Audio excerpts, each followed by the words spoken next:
Hello, I'm Hubert Den Draak. I'm one of the ministers at St. John's United in Halifax. The other day, somebody asked me what I thought of the trucker convoys and the increasingly violent protests against pandemic restrictions and vaccinations and so on. And then a few days later, somebody else asked me pretty much a similar question. And I realized I wasn't able to offer a really helpful answer to it. Of course, I had my gut feelings. I could say those like a knee-jerk reaction, but those are just my guts. That's not what's on my mind or in my heart. So I needed to think it over a little bit first. So I'm sharing now with you what I'm thinking. I think protests are good. We should be able to freely say what we're thinking, and we should be able to express our dissent and even anger. The church has a long history of protests. Protest against war, against apartheid, against poverty, against nuclear armaments, against racism, homophobia. It's a long, long list. Only recently, it seems, before COVID, of course, only recently we seem to have we were marching for reconciliation with our indigenous siblings, for a guaranteed living income, for the protection of our ecosystems, and to express that yes, Black lives do matter.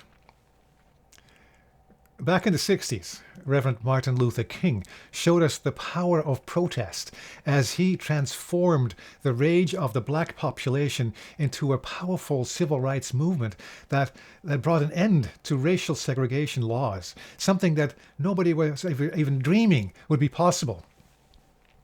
So protests can bring about positive change if they are held respectfully and peacefully and lawfully and open to conversation with your opponent, even when you think that this opponent is not interested at all in any form of conversation.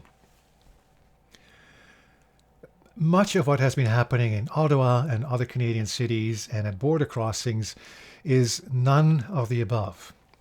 These protesters, or most of these protesters, are out to cause pain, fear and damage and distrust.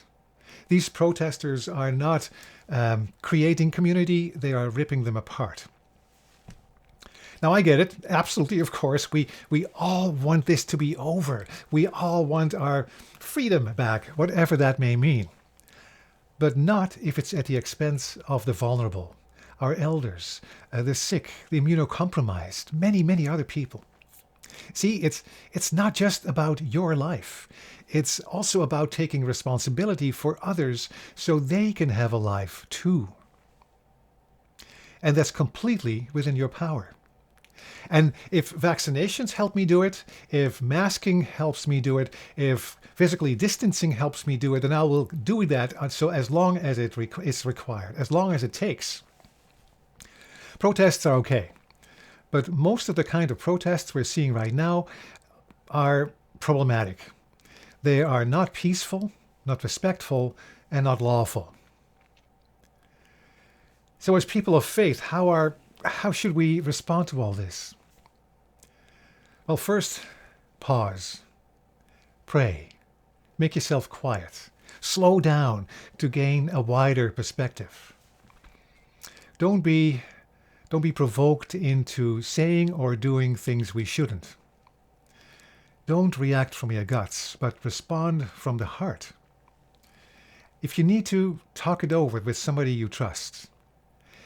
And be open to the idea that maybe you're missing something.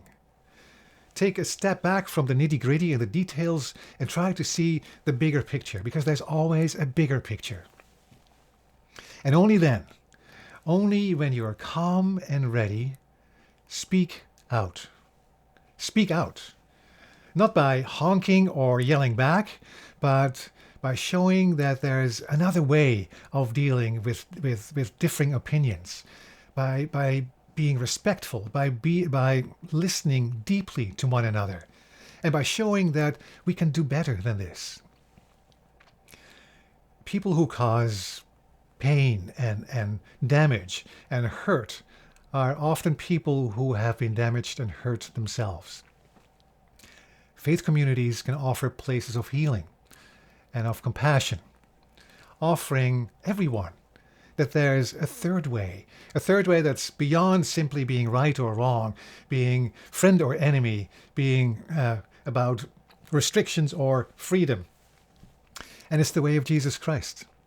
It's the hard way, and for us, as people of faith, it's the only way. Will that fix everything?